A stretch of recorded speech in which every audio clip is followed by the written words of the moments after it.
అర్హులము కాదో దానికి అర్హులుగా చేయటానికి ఆయన మనం పిలిచాడు.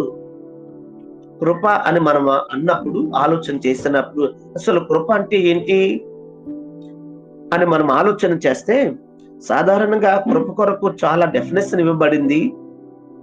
చాలా పర్యాయ పదాలు రాయబడ్డాయి. అంతేగా చాలా భాష్యాలు చెప్పబడ్డాయి. ఇప్పుడు మనం అన్ని చెప్పుకోలేము గాని సమయం సరిపోదు. 1, 2 మాటలు మీకు చెప్తాను. సాధారణంగా కృప అంటే ఉచితము అని చెప్తాం. ఉచితము అని చెప్తాం. అంటే ఉచితముగా మనకొచ్చింది కృప. దీనికి మనము తిరిగి ఏమి బదులు ఇవ్వనక్కరలేదు.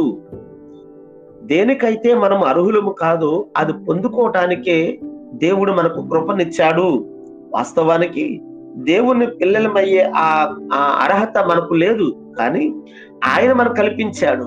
యేసుక్రీస్తు వారి మనకు కల్పించాడు. అది కృప ద్వారా మనకు కల్పించాడు.